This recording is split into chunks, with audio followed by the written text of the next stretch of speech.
Selamlar, hoş geldiniz. Umarım çok çok iyisinizdir. Sizlere 2 adet zarf hazırladım. Yine mektup açılımı ile karşınızdayım. Çok değişik ve güzel bir açılım olacağını, yüksek bir enerjiyle size yorum yapacağımı hissediyorum. İlk zarfınız böyle karışık desenli, kalpli zarf. Diğeri ise çiçekli sarı zarf. Gözünüze ilk çarpan sizin zarfınızdır. İlk hissettiğiniz. Videolarım zamansız. Bu zarfları da mesela birini başka biri için, diğerini başka bir kişi için seçebilirsiniz. Ya da iki zarf arasında kaldıysanız ikisini de dinleyip size uyan alabilirsiniz. Özgürsünüz arkadaşlar. Tarotta bir kural yoktur. Siz rehberliğinizi almaya bakın. Ben de buna niyet edeceğim zaten. Buradan başlayalım, birinci zarftan. Hadi bakalım. Nelerle karşılaşacağız?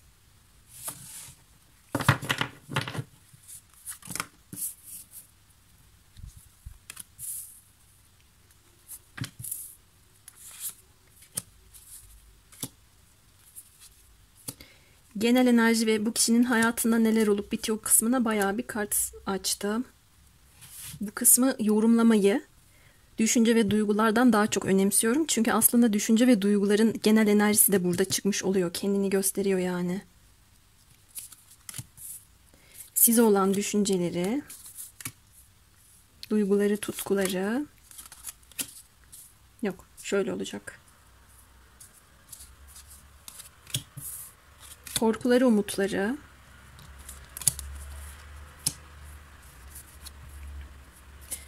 Eylemleri. Size neler söyler? Neler itiraf eder ya da şu konuşturma kartlarımızın hepsini şöyle alalım. Ve yorumun sonunda bir tane de direkt soru cevap yapacağız. Yalnız ben bir şeye dikkat ettim. Şurada bir eksik kartımız var. Acaba o şekilde mi düştü ki? Şimdi benim bu deste elimin altında. Eğer bir eksiklik hissedersem, şu anda bilmiyorum neyle karşılaşacağımı. Bir eksiklik hissedersem, bana yeterli gelmezse, size aktaracağım şeyler daha olmalı şeklinde değerlendirirsem kart açarım. Ama şimdilik madem böyle gelmiş, kendisini bu kadar atmış, bu kadarıyla yetinelim. Enerjisinden başlayalım, gelin.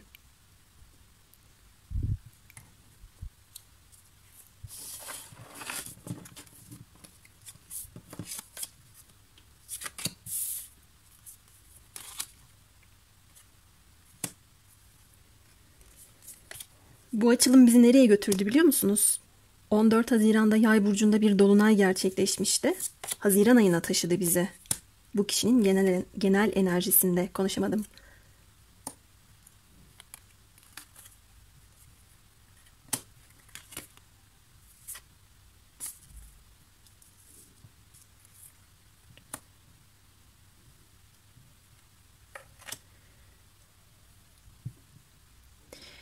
Şimdi Yay burcu ve diğer ateş burçlarımız bu kişinin genel enerjisinde ağır basmakla beraber bir de Kova burcumuz gelmiş. Tabii bu kendisinin burcu da olabilir ama hayatında şu anda bu burçları temsil eden konularla da haşır neşir olabilir.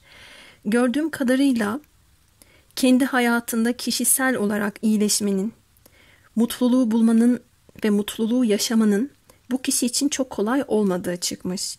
Yani hayatında her zaman büyük resme bakmaya çalışıyor ama detaylarda boğuluyor olabilir ya da kendisine hayatta istediği, beklediği şeyleri ifade etme konusuyla ilgili yeterli ya da verimli hissetmiyor olabilir. An enerjisinde ben bu kişinin bir yolculuk gündeminin olduğunu gördüm. Ruhsal yolculuğunun da bu Haziran ayındaki Yay burcunda gerçekleşen dolunayla beraber başladığı çıkıyor ama bu kişi mutluluğu bulma yolunda henüz mutluluğu bulamamış olduğunu düşünüyor. Mutluluğu yakaladığında ise enerjisinde sanki hemen peşi sıra bir mutsuzluk yaşayacakmış, sıkıntıya düşecekmiş gibi hissettiğini gördüm. İlahi olarak sürekli desteklenmesine, yardım almasına rağmen bu konuda bir inançsızlık çalıştırdığını da görüyorum. Şuradaki mor teması bana 7. çakrayı söylüyor. Boğaz çakrası da burada. İnandığı şeyleri, evrenle iç içe olma durumunu, umudu hissetme ya da umutsuzluğa kapılma tarzındaki durumları ifade etme konusunda sıkıntı yaşıyor. Belki umutlarını ya da hayallerini dile getirmek bile istemiyor olabilir. Bir şeyleri kaybedeceğim, o kaybetmenin ardından yas tutacağım diye. Hepiniz için geçerli olmayacaktır ama bu kişi hayatında bir yakınını da kaybetmiş olabilir. Gündeminde. Eğitim öğretim konusu, akademik konular, kendisini geliştirme, yolculuklar yapma, farklı kültürlerle, geleneklerle ilgili bir durum, teknolojiyle, sosyalleşmekle ilgili bir durum bu kişinin an enerjisinde, şu anda hayatında aktif olan bir durum olarak da gelmiş. Çok fazla insan olabilir çevresinde, insanlarla iç içe olduğunu gördüm. Bireysel olarak kendisini ifade etmeyle ilgili bir süreci de var.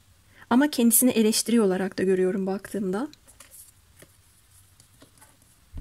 Bakın Lady Portia'nın 3. göz çakrasının olduğu yerde bir ametist taşı var burada, kolye gibi.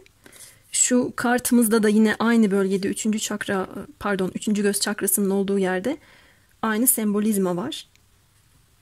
Bu kişinin an enerjisinde yaşadığı ya da yaşayamadığı şeyler ona evren tarafından şuna benzer bir mesaj veriyor.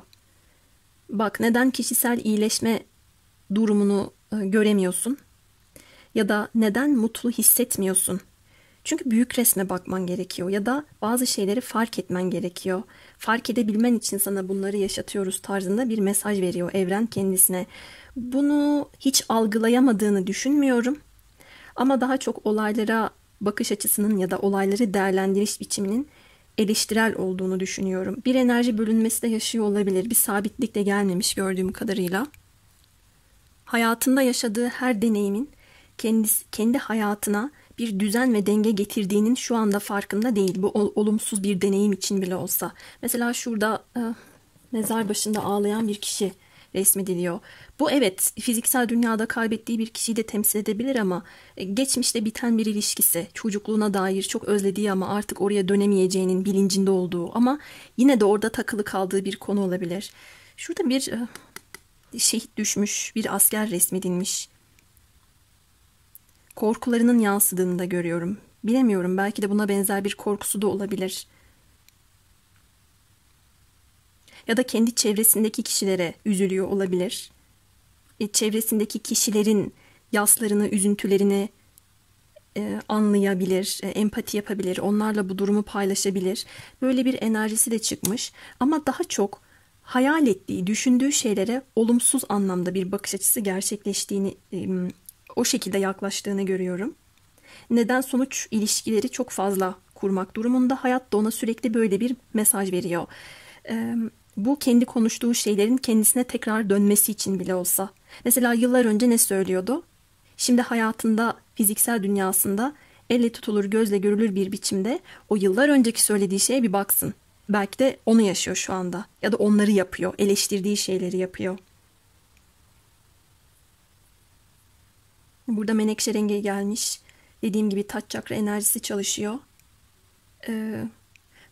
Belli başlı şeylere de inanmıyor diyemeyeceğim. Evrenle iç içe değil diyemeyeceğim. Ama umutsuzluğa çok daha yakın bir noktası gelmiş. Tam umudu bulacağım. Ya da şöyle olur ya arkadaşlar. Ya ben tam aşık oldum ya da tam bir şeye ümitlendim ama bunun peşi sıra ben her zaman hayal kırıklıkları yaşamışımdır. En iyisi ümitlenmeyeyim diye kendi kendimize telkin veririz. Kendimizi bazen dolduruşa getiririz ya. Bu kişinin yaptığı şey de bu. Sizle ilgili de bir şeyleri fark ettiğini görüyorum. Hayatınıza yerleşmesiyle ilgili, sizinle çok daha iç içe olmasıyla ilgili bir durumda bu kişinin içinde bile menekşeler açtırmış olabilirsiniz. Özellikle de spiritüel bir kişilikseniz. Ama kendi kendine yok ya öyle değildir. Yine her zamanki gibi ben şunu yaşarım. Evet, bu konuda aldığım yüksek bir enerji, yüksek bir tutku var ama yine de ben o kadar da umutlanmayayım, ne olur ne olmaz tarzında kendisine verdiği bir mesaj var. Bir yana atılımda bulunmak istiyor, hayatındaki konulara dair bir yana da bunu istemiyor. Ama şuradaki enerjiye baktığımda hayat onu zorla atılımda bulunmaya ittiriyor, yenilik kapısına ittiriyor. Seni iyileştirecek kişi ya da bu yol diye bu kişiye bunu gösterdiğini görüyorum. Burada bir karma da çalışıyor arkadaşlar. Bu arada iyi davranışlarının ödüllendirilmesi, kötü davranışlarının cezalandırılması değil ama kötü davranışlarının kendisine yarattığı sonuçları fark etmesiyle ilgili bu kişinin bir yolculukta olduğunu görüyorum. Aynı zamanda şu kişi de siz olabilirsiniz. Bu kişinin davranışlarını aynalıyor olabilirsiniz. Kişisel iyileşme yoluna müdahale etmeden ya da onun bu sürecine saygı duyuyor olarak sakin ve sevgi dolu bir şekilde beklediğinizi de görüyorum. Sizin algılarınızın da çok yüksek olduğu çıkmış. Ha bir de şunu söyleyeyim. Ben bu kişinin etrafında çok fazla insan gördüm.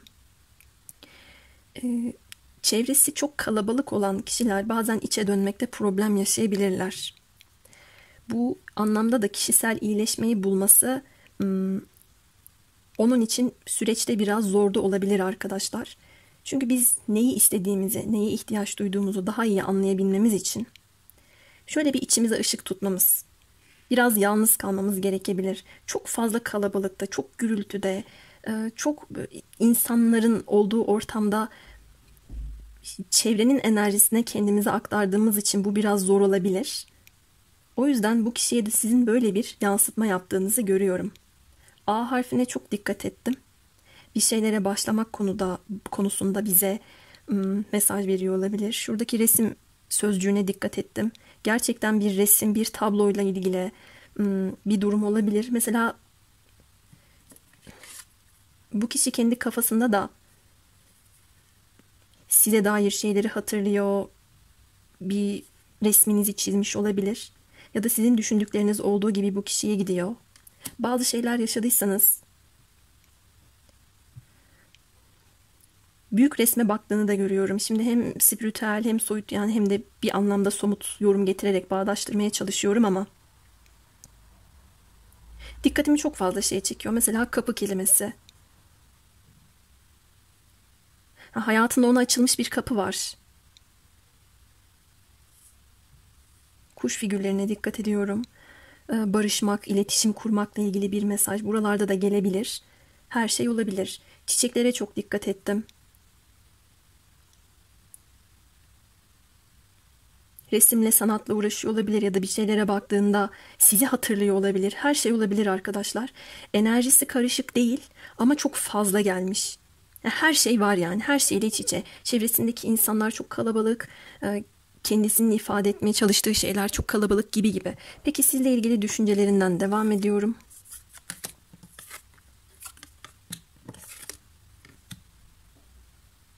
Bu kişi sizinle çok eğlenmiş. Mutlu olduğu zaman dilimlerinden geçmiş. Beraber sosyalleşmiş olabilirsiniz. Arkadaş çevreniz ortak olabilir. Ya da sizi arkadaşlarıyla tanıştırmış ya da tanıştırmayı düşünmüş olabilir. Ama siz bu kişiden şu anda uzaktasınız. Sizinle ilgili düşüncesi şöyle. O benden geride duruyor. Bir sınır çekti. Kendini korumaya aldı. Benim gözümde şu anda hem yıldız gibi parlıyor ama aynı zamanda yıldızlar kadar da uzak, ulaşılmaz diye değerlendiriyor sizi. Elimde böyle bir gidiverdi.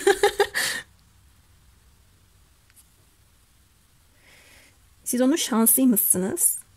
Sizi bir şans olarak, kısmet olarak değerlendirdiğini görüyorum. Ama savunma modunda olduğunuzu düşünüyor. Yani o kendisini geride tuttu, kendini kapattı, koruyor. Benim olduğum tarafı da bakmıyor. Hatta bana kafasını çevireceğini de düşünüyorum diyor. Bir de bu kişinin sizinle ilgili düşündüğü şeylerden biri de şu. Onun ağzından anlatacağım. Ben bana iyi gelmeyen şeylerin içinde de bazen bulunabiliyorum.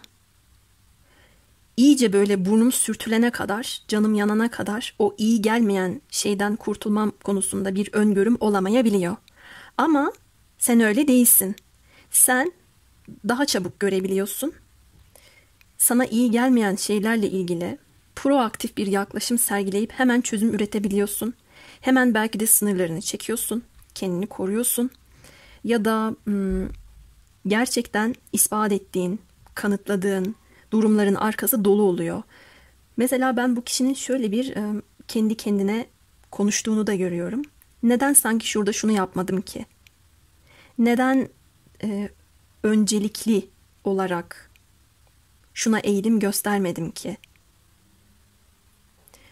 Bunu bu şekilde ifade etsem belki de sonuç böyle olmayacaktı diyor. Ve biraz da ilahi yardım istiyor. Bir sürü kart açtım ama şuna çok dikkat ettim. Burada da 3. çakrada bir aydınlanma var. Sizin güçlü, iradeli ve kendinize hakim olduğunuzu düşünüyor. İstemediğiniz hiçbir şeye yapmazsınız. Hayır diyebiliyorsunuz. Aynı zamanda özgüveniniz, benlik noktasındaki gücünüz, kendinize olan saygınız ile ego kavramını çok güzel ayırt edebildiğinizi de düşündüğünü görüyorum. Belki önceden öyle yorumlamıyordu. Boğaz çakrası geldiği için öyle de söyleyebilirim. Daha farklı yorumlamış olabilir ama şimdi tam tersi.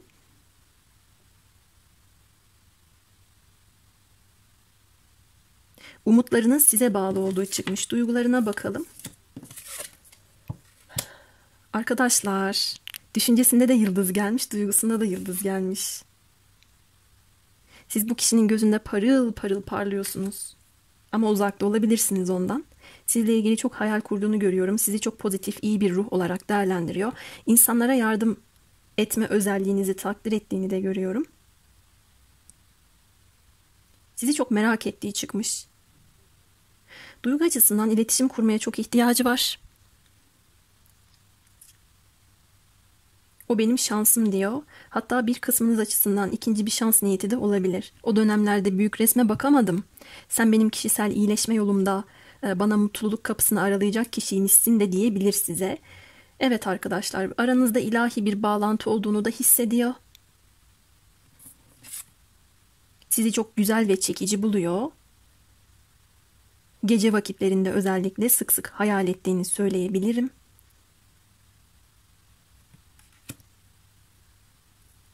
Gene bir Kova burcunun enerjisi gelmiş. 12 Ağustos'ta Kova burcunda bir dolunay gerçekleşecek. O dönemde de zaten bu kişinin gözünde çok yücelebilirsiniz. Ya sen benim hayatımın fırsatısın, şanslısın diyebilir size. Bunu ifade de edebilir. Peki bakın burada ihtiyaç duymadım. Açık geldi enerjisi. Korkularına, ümitlerine bakalım. Evet, yani hem cazibenize çekiliyor hem de cazibenizden korktuğunu gördüm.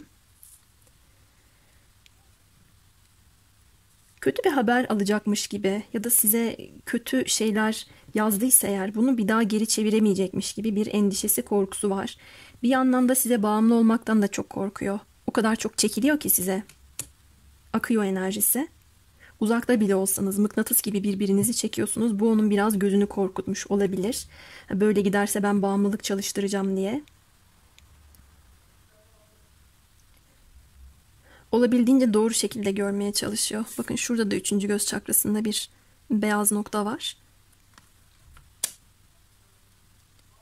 Doğru değerlendirmeler yapmak, farkındalıklı bir şekilde hareket etmek istiyor ama size olan tutkusu, size kendini kaptırması durumunda bağımlılık çalıştırırsa bu durum yapamayacak, bu durumu yönetemeyecekmiş gibi de ya da yanlış, kendisine zarar verecek yanlış bir yoldaymış gibi hissettiği için de bu durumdan korktuğunu görüyorum. Şöyle bir durum da var ki cazibeli bir şekilde bu kişiye arkanızı döndüğünüzü, üzücü bir haber aldığınızı ya da size söylediği bir şey yüzünden ve zarafetinizi, büyüleyiciliğinizi kaybetmeden çekip gittiğinizi de düşünüyor. Bu onun korkusu ama aynı zamanda da hani orada bakın burada bir kadın var, merdiven çıkacak. Bir taraftan da gözü arkada ve şurada da bir yılan var. Ne kadar cazibeli olduğunu da biliyor. Şöyle diyesim geldi. Gidip gitmediğiniz konusunda bile çok takıntılı bir şekilde düşünüyor olabilir. Yani sizin gidişinizin bile ben bu kişiyi etkilediğini görüyorum. Bu da onun hem korkusu hem de ona bağımlılık yaratan, ona çok çekici ve gizemli gelen bir durum halini almış. Peki eylemlere bakalım. Burada daha çok umut ettiği şeylerden korkuyor olarak görmekteyim. Eylemler. Özellikle de Eylül ve Kasım aralığını verdi bize. Sizin bu kişiden gittiğinizi görüyorum.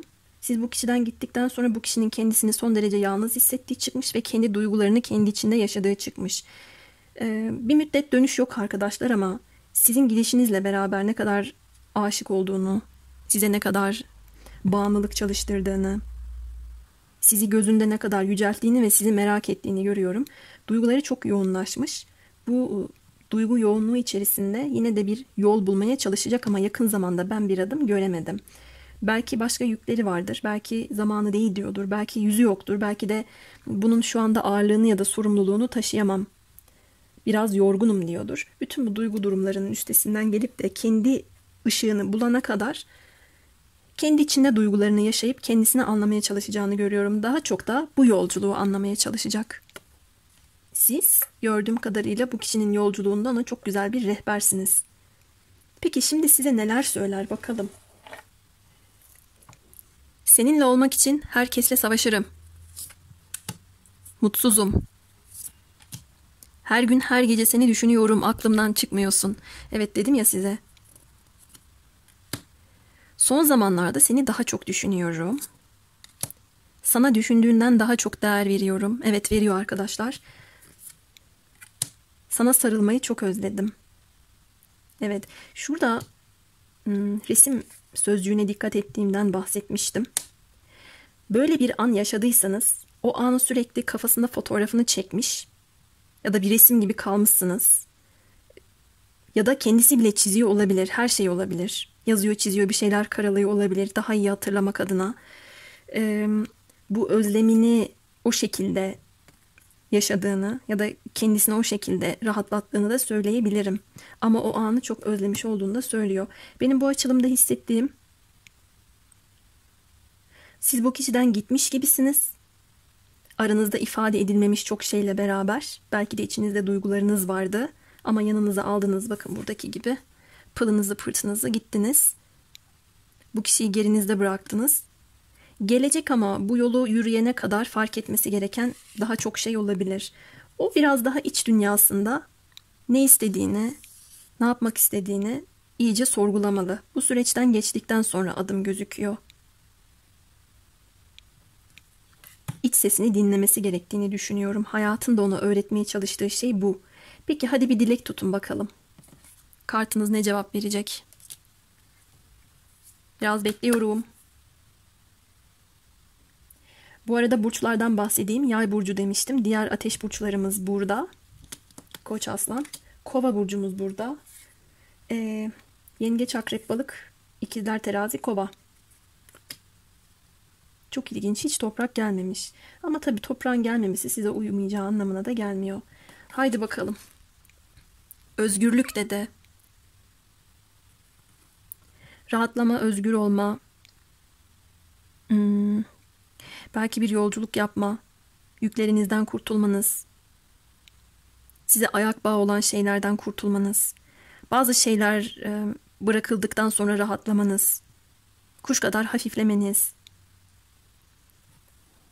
Belki birilerine bağlı ya da bağımlı olmadan rahat bir şekilde hareket etmenizi de söyleyebilir bu kart.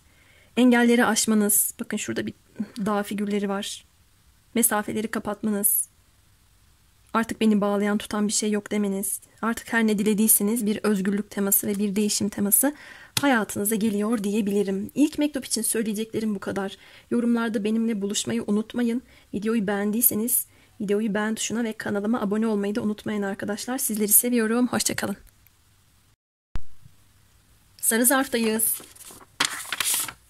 Bakalım sevdiğiniz kişi size neler söylüyor. Onun hayatında neler olup bitiyor. Birinci zarfta söyledim, sizlere de söyleyeyim. Şu genel enerji kısmını çok önemsiyorum. Çünkü o kısımda aslında bize düşünce ve duygularda da çok fazla mesaj vermiş oluyor kartlar.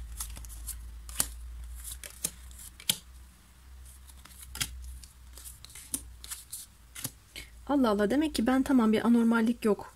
Bir öncekinde de burada 2 tane vardı. Ben de demiştim ki acaba oraya mı 2 tane düştü demiştim. İkisi de eşmiş.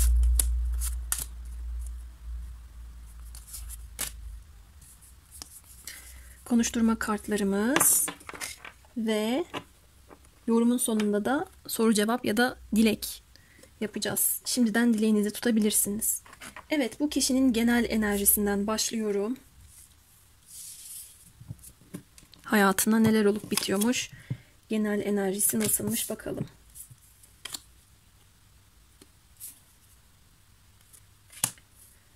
Genel enerjisi bize Mayıs ayına gönderdi.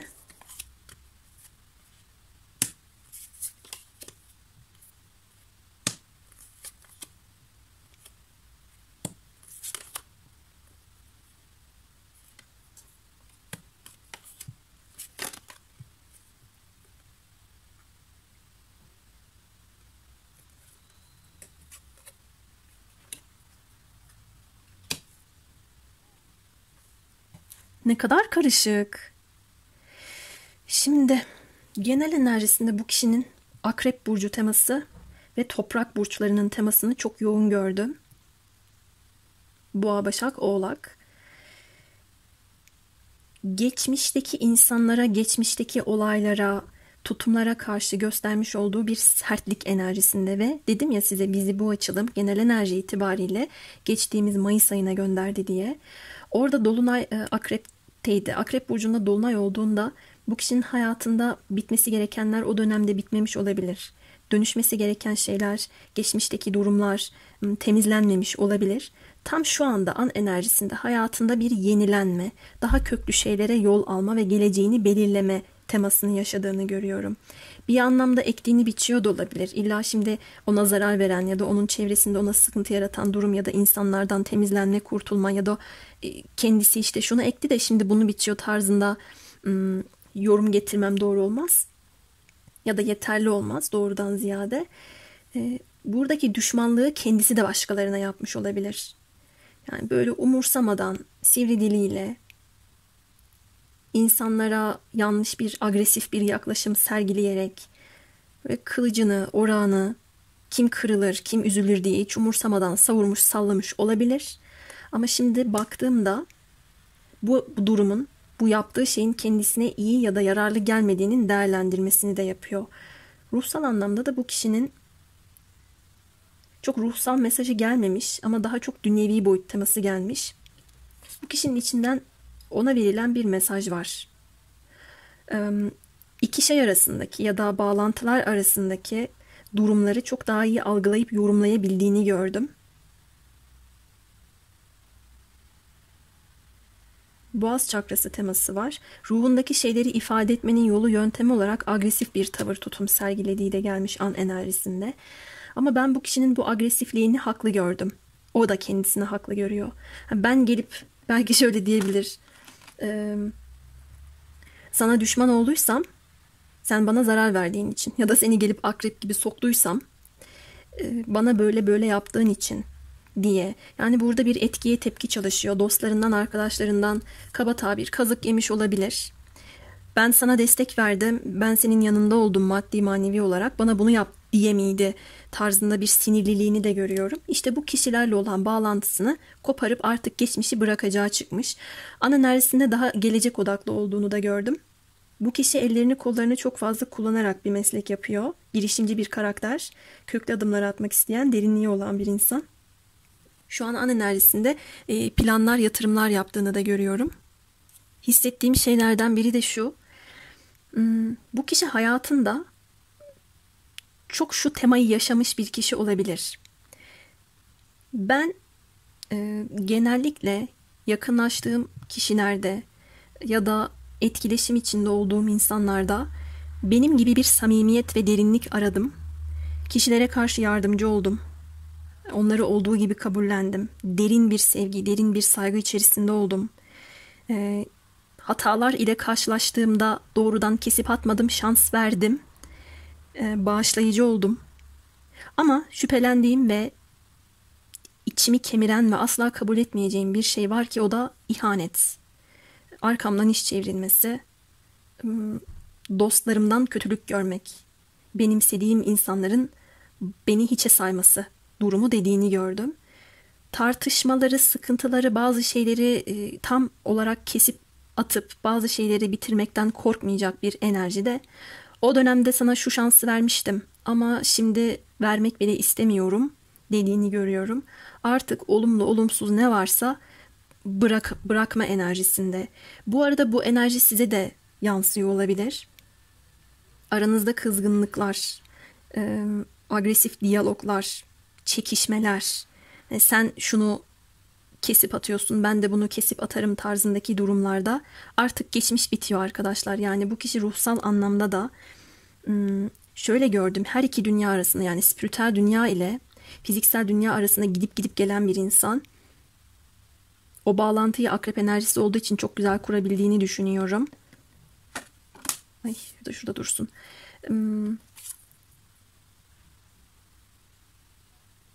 Bir kök çakra enerjisi de gelmiş. Bu kişi için güven çok önemli. Ayaklarının yere sağlam basması, bir insana güven veriyorsa karşısındaki kişiye de güvenmesi onun için çok önemli. Bu kişi arkadaşlar evet sevdiklerine karşı bağışlayıcı olabilir. Gerekirse yani buradaki akrep olup zehrini kendisine akıtabilir. Kendisine zarar verebilir. Ama baktı, yani bu onun için çok büyük bir fedakarlık, size söyleyeyim. Çünkü derin içgörüsü var. Sığ davranmıyor. Ama baktı ki böyle yapmasına rağmen hala etrafındaki insanlar artı siz olumsuzluğu bırakmıyorsunuz. Bu tavrını, tutumunu görmezden geliyorsunuz. O zaman da işler değişir.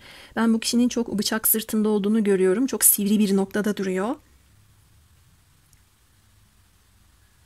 Farkındalığı çok yüksek. Platonikler için de şöyle bir nokta uyacaktır. Bu kişi artık ben platonik olarak sevmekten bıktım. Bana bir netlik göster. Geleceğimiz var mı yok mu? Beni olumsuzluk ya da belirsizlik içerisinde bırakma diyor. Hatta bu kişi için ya hep ya hiç yasası da çalışıyor olabilir. Belirsizliktense olumsuzluğu tercih edebilir de. Yani şu belirsizlik duygusu içerisinde kalmak yerine ya bana olumsuz bir şey söyle, yıkılırım ama bir günde yıkılırım. Belki bunun etkisi evet üzerimden kolay kolay atamam ama o belirsizlik var ya, ne bir gün, ne 3 gün, ne 5 gün. O beni mahvediyor, o beni bitiriyor tarzında bir mesaj da var. Şuradaki çalılıklar çok dikkatimi çekti ya. Buradaki samanlar, aynı renkteki çalılıklar, ağaçlar. Çok kuru bir enerji geliyor bana. Şuradaki akrep de sanki çölde geziyormuş gibi.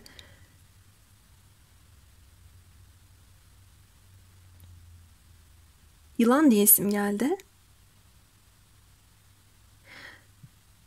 Bir yılan teması var akrep burcu gereği. Bu kişi bir dönüşümde. Çölde gezen bir yılan gibi, bir akrep gibi.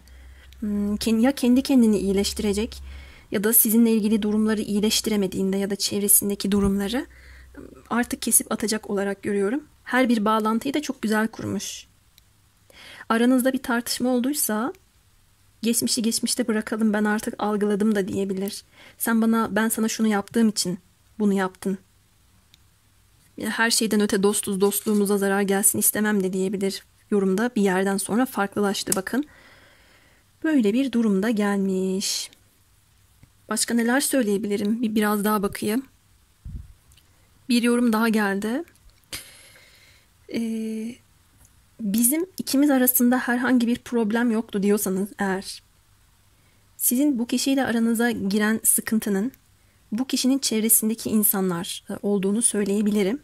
O kişilere karşı bir düşmanlık enerjisi, suçlayıcılık ya da benim şu anda bağlantıları çok güzel kurabiliyorum.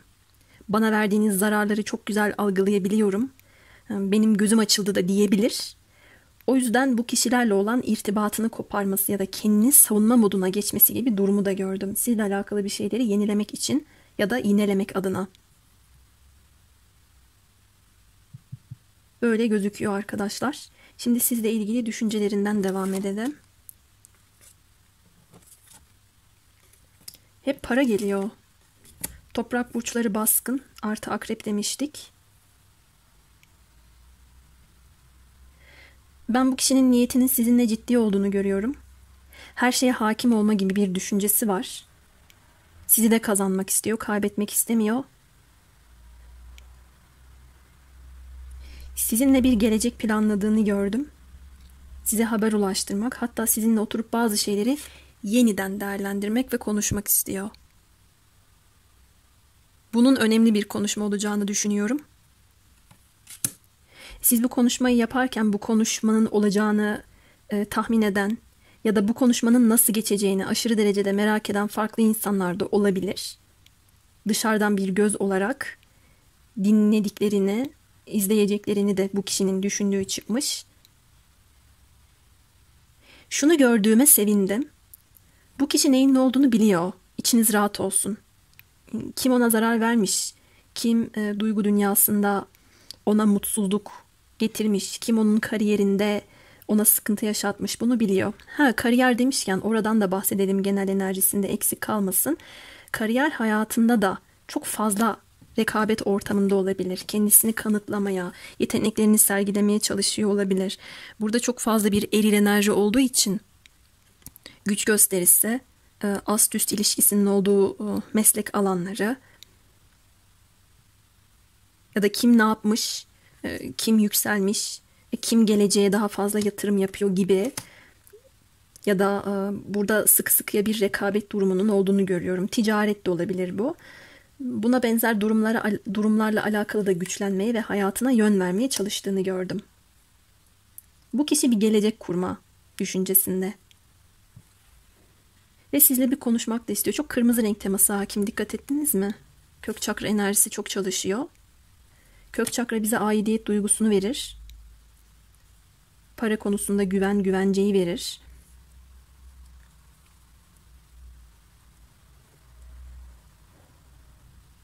Ve şunu da gördüğüme sevindim ki enerjisinde her ne kadar materyalist kartlar gelse bile bu kişinin ruhsal dünyası ile bağlantısı kopuk değil. O konuda da gereken durumlara hakim. Bu kişi sizin eşiniz, eski eşinizse fark etmez. Sizle tekrar bir şeylere başlamak istiyor. Somut adımlarla size gelmek, güveninizi kazanmak istiyor.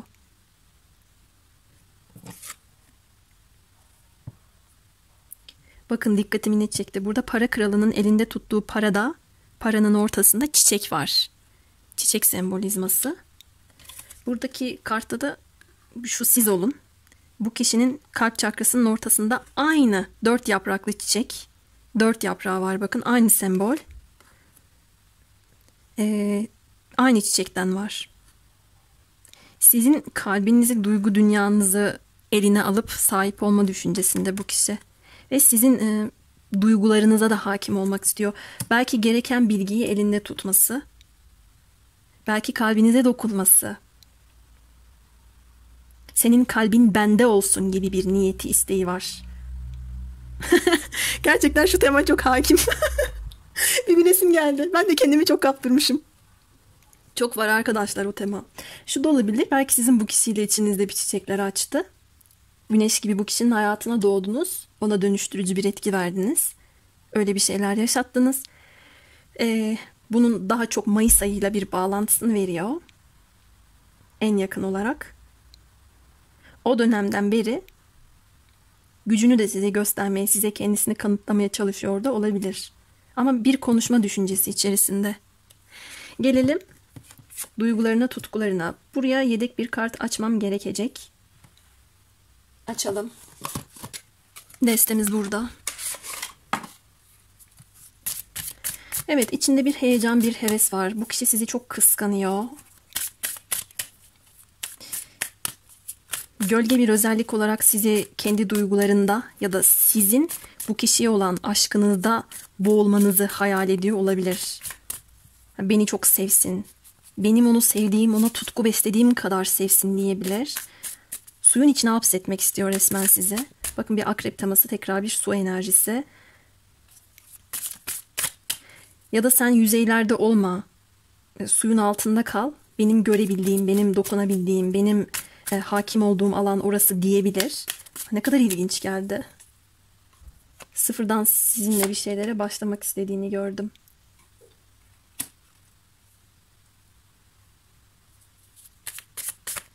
Duygusal dünyasında o kadar çok mücadele ediyor ki sizinle. Rakiplerini de elemek istiyor. Sen kimsenin değilsin, sen benimsin. Aşırı derecede bir kıskançlık enerjisi de var.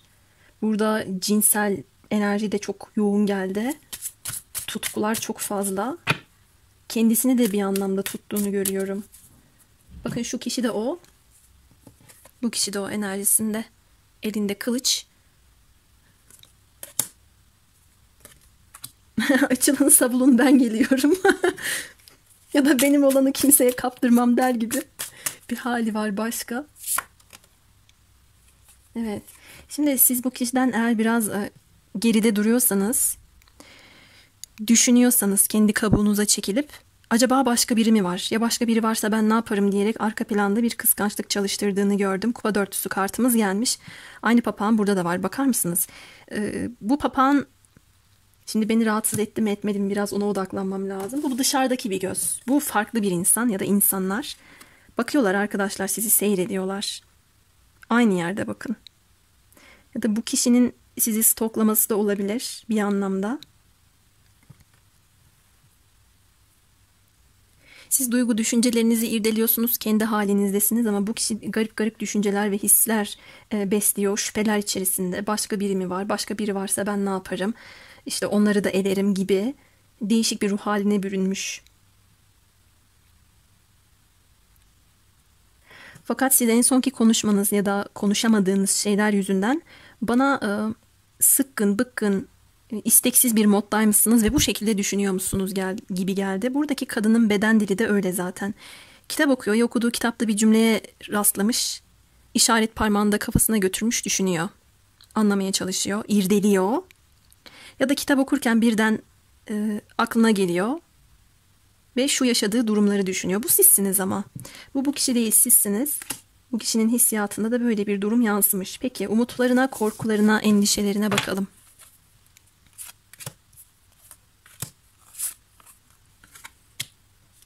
Senin gücünden ben büyüleniyorum da aynı zamanda da korkuyorum. Çünkü sen ne kadar güçlü olursan o kadar gözümde büyüleyici oluyorsun ve benden beklentin o kadar yükseliyor.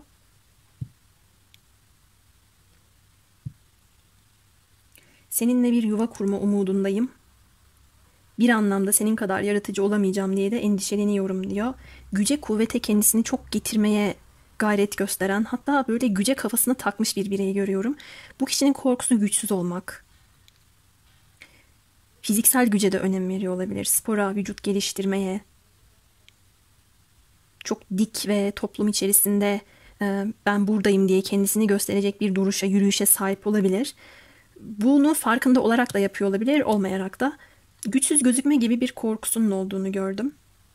Ve ne yazık ki gölge özellik açısından bu zalimlik olarak da yansıyabilir zaman zaman ya da kıskançlık olarak. Hala onu beklediğinizi, umut ettiğini gördüm. Sizinle bir yuva kurma umudu var. Bu kişinin yuvası gibisiniz. Sizi de çok yaratıcı görüyor, bir anlamda da büyücü gibi görüyor olabilir. Dokunduğu her yeri güzelleştirdi ya da bana çok güçlü bir tesiri olduğu şeklinde değerlendiriyor da olabilir.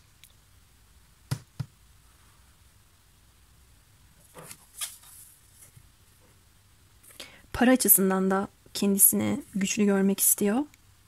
Bu kişi çok hırslı arkadaşlar. Evet, azim de var ama şu açılıma göre hırs kelimesi daha doğru. Paranın da gücüne inanıyor aynı zamanda. Paran varsa her kapıyı açarsın gibi bir durum. Kendisini o şekilde yetkin görebileceğine de inanmış. Pozisyona, mevkiye, bunlara da önem veriyor. Statüye. Ve şunu da görüyorum. Örneğin bu kişinin sahip olduğu bir bilgi var. Ve o alanda iyi olduğuna çok emin. İyi olduğunu başkalarına gösterme konusunda çekinceli davranmaz. Gösterir, yani öyle bir atılımı da var. İşte bu atılımlarının kendisine kazanç getirmesini de bir yerde ümit ettiği çıkmış. Peki şimdi gelelim, size bir eylemi olur mu? Kılıç şövalyesi olmaz mı? Geliyor geliyor, hem de nasıl geliyor? Hem de nasıl kıskanç, sinirli, tartışmacı bir şekilde. Bu kişinin, bakın size söyleyeyim, içinde aşamadığı bir konu var. Bir de değnek prensi gelmiş. Arkadaşlar buradan bir adım gelir. Gelmesiyle beraber bir düelloda yaşayabilirsiniz. Fikirleriniz çatışabilir. Ufak bir tartışma olabilir. Biraz kafasına göre laflarını da dandan söyleyeceğini görüyorum. Ani bir geliş olabilir hiç ummadığınız bir anda. Ekim ayına kadar bir adım gözüküyor burada ama daha çok yakın zamanlar gelmiş. 1,5 hafta, 2 hafta, yaz sonuna kadar olan süreç diyebilirim. Sizin kendi içinize kapanmanızı da bir yerde hazmedemeyip, sindiremeyip, kıskançlık krizleriyle, yeter artık bu iletişimsizlik, Ben seninle düşman olmak istemiyorum gibi. Ya da çevresinde ikiniz arasındaki bu sıkıntılı duruma neden olmuş kişilere düşman olarak sizle alakalı dürüst bir enerjiyle ben bunu çözmek istiyorum artık. Yetti be diyerek bir adım atabilir. Şuradaki kuşlara bakın. Adım atacak. Beklemek bu kişiye göre çok değil. Yalnız ben bu kişinin şöyle bir gölge yönünü de gördüm. Evet, kendisini kontrol edebilme özelliğine sahip. Ama bazen içinde o kadar derin düşünceler, duygular yaşıyor ki biriktirdiği şeylerin yarattığı sonuçlardan kendisinin de korktuğunu görüyorum. Bir anda bir hırsı geldiğinde gözü kararabilir. Bir şey söylediğinde onun geri dönüşü zor olabilir. İçinde o biriken volkan patlayabilir. Sonrasında bir de bunu düzeltmekle kalabilir. Böyle bir enerjisi de yansımış. Ama adım atacak. Konuşturma kartlarımıza gelelim. İletişim kuracağını görüyorum. Lütfen benimle konuş dermiş size. Evet, bakın siz böyle kendi içinizdesiniz. Geriye çekmişsiniz kalbinizi, belki elinizi, ayağınızı. Bu ilişkinin içerisinden dokunmuyorsunuz, düzeltmiyorsunuz, yazmıyorsunuz. Bu kişi de buna sinir oluyor. Aslında sinir olduğu kişi siz ya da bu durumunuz değil. Sadece sizden uzakta olmak bu kişiye yaramıyor. Sizinle konuşmamak ona iyi gelmiyor ve kıskanıyor. Bunu da yansıtmaz yalnız. Gizli kıskanç kendisi. Sen aşkın tanımısın. Sana sormak istediğim çok soru var. Merak ediyor. Mesela hayatınızda biri var mı, yok mu? Başka birileriyle konuşuyor musunuz? Geçmişte çözemediği bir konu var. Biraz kendi kafasında kurduğunu görüyorum. Kurup kendi kendine sinirleniyor, delleniyor, bir şey oluyor. Yeniden bir araya geleceğimizi hissediyorum. Hisseder, akrep teması. Beklentilerini yerine getirebilir miyim bilmiyorum. Güçlü olmanız beklenti doğuruyor falan demiştim ya şurada. Oraya gitti. Kıskançlıkların beni üzüyor ve öfkelendiriyor. Kıskançlıklarım olmasın. Evet. Tabii şimdi siz daha iyi bilirsiniz de siz kıskandıysanız bu anlamda da bir sıkıntı yaşamış olabilirsiniz. Ama ben daha çok bu kişinin kıskançlığını gördüm. Hem kıskanıyor, hem kıskandı diye üzülüyor, hem öfkeleniyor. Seni öf kelimesine dikkat et, öf. Böyle bir öf deme hali var. Öfke. Evet. Gerçekten sürekli bir öf diyesim geldi şu kısmı okuduğumda. Bunalmış artık bu kişi. Hadi bir dilek tutun ya da soru sorun. Bekliyorum. Halledemiyor, sinir oluyor, sinir basıyor. Şu da olabilir, bakın biz niye geçmişi geçmişte bırakamıyoruz? Niye geleceğe odaklanamıyoruz? Niye geçmişteki şeyleri çekip buraya getiriyorsun diye aslında size kızıyormuş gibi söylense de kendisine ya da çevresindekilere kızdığını görüyorum. Açıyorum, hadi bakalım. Work. Evet, işle alakalı bir durum. Bazı şeyleri halletmek, başarılı olmanız. İşle ilgili bir şey dilediyseniz, bir yerlerden bir haber, terfi bir şey bekliyorsanız olabilir. Bu kişinin de olabilir. Gelecek teması köklü adımlar, yatırımlar diyordu. Veya elinizde bitirmeye çalıştığınız bir işiniz var, bir ödeviniz, bir projeniz var. Bunlarla ilgili bir başarı da olabilir. Aşkı da iş gibi görüyorsanız ya da bu kişi görüyorsa bunu da halletmeniz şeklinde yorum getirebilirim. Evet, sarı zarf için de söyleyeceklerim benim bu kadar da. Yorumlarda benimle etkileşimde bulunun. Videoyu beğendiyseniz lütfen videoyu beğen tuşuna basın ve kanalıma abone olun arkadaşlar. Sizleri seviyorum. Sonraki açılımlarda görüşmek üzere.